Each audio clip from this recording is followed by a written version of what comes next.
Good evening and welcome to Netzach Yisrael's daily Kitzur and Aruch. Tonight we're going to continue Siman Samach Aleph, Berachos HaGoimel, Va'od K'tas Berachos Pratios, the halachas of saying Berachos HaGoimel, which we did last night, as well as some other individual brachas. Va'od Seifim, we're going to get tonight from Sifov to Sifyud. Sifov. HaMispalla Masha'avar, someone who davens, asking for something that has happened already. For example, he hears an outcry in the city, and he says, he prays, may it be your will that this sound should not come from my own house. Or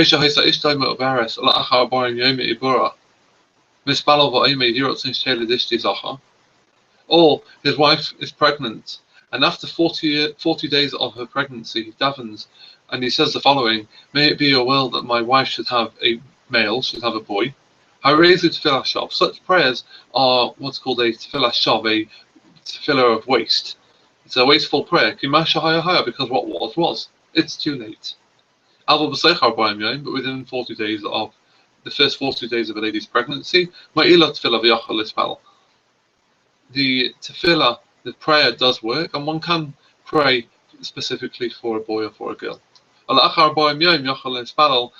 40 days, one can daven that the child should be a zera shel kiyama, should be a healthy child, a live child, tevla shemayim, good for heaven, but tevla brius, and good to others, should be a healthy, normal child.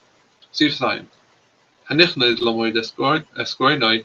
who goes to measure his harvest, similar or something similar. He should daven and say, it should be your will, Hashem my God, that you should send blessing in this pile, in this grain heap.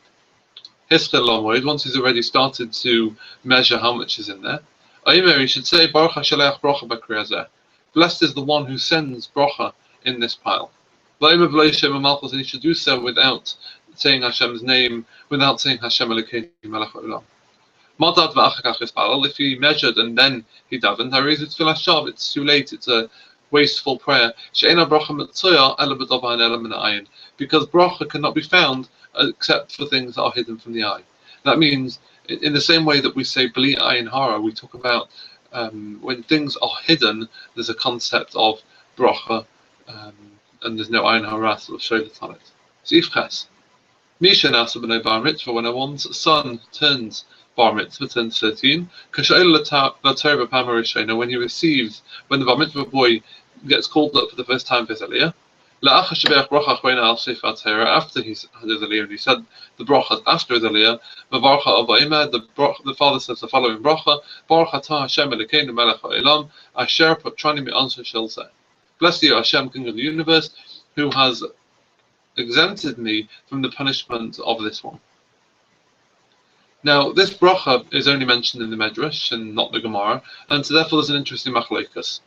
The Ramah actually says that one should say this bracha without Shema Malchus. It's a bracha levatala. It's not something mentioned in the Gemara. But the Mishnah Berurah does quote the Vilna Gaon, who, like the Kitzur, disagrees, and he says that there's other full brachas that we recite that are not found in the Gemara. Our minhag today in Ashkenazi communities is to say it without. There is a mitzvah for a person to make a suda on the day in which his son turns bar mitzvah. That means in the day of the beginning of his 14th year, his 13th birthday. But if the bar mitzvah boy is giving a drasha, then the suda takes on the halachic status of a sudas mitzvah, even if it's not the actual day of his Hebrew birthday. If there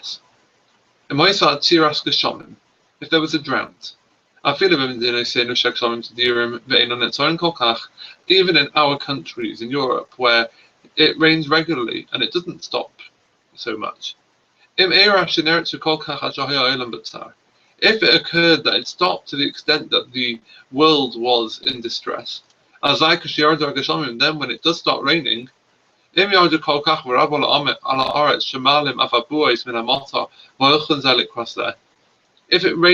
it rains so much that it gathered on the earth and it made bubbles from all the raindrops and they joined together, then one does need to say a bracha on those. What bracha does one say? So if Yod, Mamavorich, what bracha does he say? If he doesn't have his own field, Mary says, we thank you, Hashem, our God, on every single drop which you brought down for us. And were our mouths to be filled with song, like we say in Nishmas at the end of Sukkot Zimra on Shabbos. Up until where he says that they should sanctify and proclaim the sovereignty of your name, our King. Baruch atah Hashem, one ends, Kael Roiv Haidai Tishbachos, blessed you, Hashem, the Almighty, of many thanks and praise. If one owns a soda, if one owns a field in partnership with another Jewish person, then one says the bracha Atov HaMeitiv, which is the difference between Atov HaMeitiv and Shechianu, is that if it's something that one is happy for by oneself, as opposed to sharing the simcha with other people, one says Shechianu. If one shares the simcha with others, one typically says Atov HaMeitiv.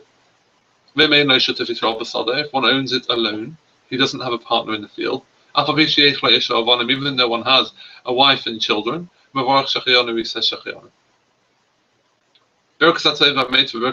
These two brachas that one says if one owns a field, one says even if he doesn't see the rain, he may be in a different place, a different country. But he hears that it started to rain.